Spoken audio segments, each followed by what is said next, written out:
Dog. Today we're talking about maximizing profits and expanding SKU lineups. So let's talk about where we're at in the industry. Depending on if you're in a emerging younger market or a mature market, the landscape is looking quite differently. In mature markets, we see an abundance of craft cultivators. Craft is a relative term, but we see licensing being set up to support smaller shops, smaller operations, and ultimately micro or craft cultivation.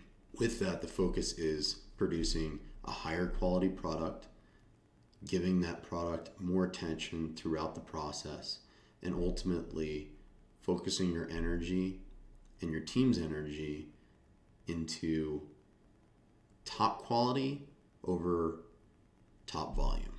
With that, you're starting with flower, predominantly the easiest path to the market.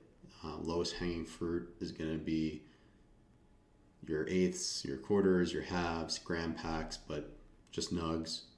And then there's a natural evolution as you get your feet underneath you and start to build out the foundation of your business. And that's growing into other SKUs, other categories, other segments that might be rolling out that growth underneath your own logo, or it might be supplying your top shelf flower to other logos in a collaborative manner, a white label manner, a contract manufacturing manner.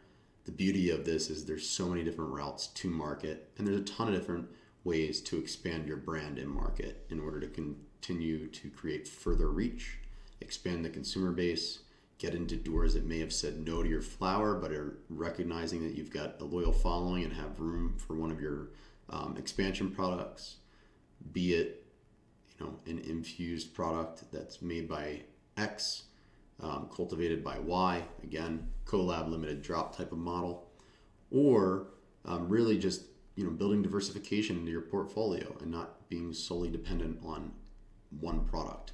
Here in Colorado, what's interesting is over the last, I'd say 4 to 5 years, we've seen solventless really gain more traction in the market, and brands who were successful producing starting with, let's say, concentrates, have and are growing into other categories right now, be it solventless vape, solventless edibles, infused pre-rolls. See people that are even expanding their cultivation and getting more space right now to keep up with the demand. Talking about craft cultivation, I believe that when you think about craft, it's very much at the upper echelon. Although craft could also be a value-based product, but has a hand-rolled approach to it, or whatever it might be, and it's going to be at the top of the price bracket on that lower to mid tier instead of the bottom. So it is relative, but when I think about craft, I think about natural organics. That's really where I saw and worked firsthand in the craft segment, was in that natural organics category. And when I think about that, it's the consumer belief of a healthier product. Not to say that's the case every single time, but I think that's the majority. And when you think about cannabis and consumers becoming more aware, and you think about infused products, there is a level of understanding that solventless is going to be a healthier input. So there's this connection between craft flower, solventless end products, which is why I've shared really an expansion around that solventless category. As I mentioned earlier, 2 ways to get to market, either through your own logo and expansion, or taking your input, your craft flower, and white labeling that out under other people's brands. Sometimes it will be in a collab format, other times it might just be in the brand's format. What kind of challenges come up? Well, you've got regulatory challenges, production and distribution challenges, distribution including really getting to the end consumer and finding that place on shelf. It definitely takes a village when it comes to building in this industry, in this market, regardless of what state you're in.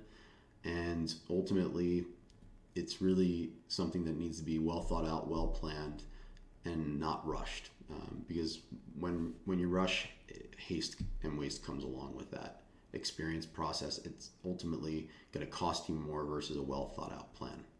What is a well thought out plan? Well, to me, that's really aligning your supply chain all the way through to how that consumer is going to buy the product. It is understanding the market, really looking at where's there a niche, where can you take your reputation and lean on that reputation and the customer loyalty that you've built and go into a category that's underserved right now, or ultimately a category that is gaining a ton of traction and you believe that you're going to be able to compete in that category given the pre-existing following that you have. So 2 areas that I personally think I would be focusing in on out of what we discussed earlier. I would be focusing in the pre-roll category. It's booming. It's not slowing down. And solventless vape. Yes, they're crowded, but the consumer that's up and coming is looking for convenience, which is why we see pre-rolls continuing to gain momentum. The loose flower buyer, still there's plenty of them out there, but that's kind of the older generation right now within the cannabis consumer. The new generation is showing that they're going to go with easy to use, easy to consume, and that really lies within those 2 categories. Personally, I love solventless edibles. I just think that in a market where solventless has been around for a period of time, it's a bit crowded. That being said, if you're in a market that's limited, where it's still turning on and the SKU portfolio is still building, there's plenty of runway to go out and do solventless edibles. We've seen brands who have absolutely cleaned up and crushed within that category. Another thing that I would consider is I really like the white label model and being asset light where I can be. So if I have the cultivation assets and I see that there's some brands that are crushing it in market and already have the market awareness, the consumer, the distribution channels, and there are good people behind those brands in regards to leadership, first thing I'm doing is looking at, hey, is there an opportunity to build a collaborative partnership that has some legs to it, that can be ongoing, that isn't just a one-off? And if I can find that, that's the path of least resistance. Also the path of least risk. Short term, medium term, you're not controlling the complete destiny. So, perhaps medium to longer term, you then look at rolling out another, SKU underneath your own logo. But I really believe strongly that the contract manufacturing, asset light, white label infrastructure is here to stay. It's only going to gain more momentum. And it's something that, every operator needs to study, understand, look at other emerging CPG categories. I referenced natural and organics earlier. Look at that category. It's dominated and powered by a co-man infrastructure. So ultimately, you as an operator, where do you fit into that infrastructure? There are co-mans that also have their own brands. That's the beauty of business and strategy. You can deploy any strategy you want. The key here is that as you get up and running, it is important to diversify without losing focus in order to maximize profits. And a great way to do that is through expanding SKU lineups. How do we help at Vert? We built our business for those that are growing and launching new products. You can launch a new product or a new brand in a fraction of the time with a fraction of the budget.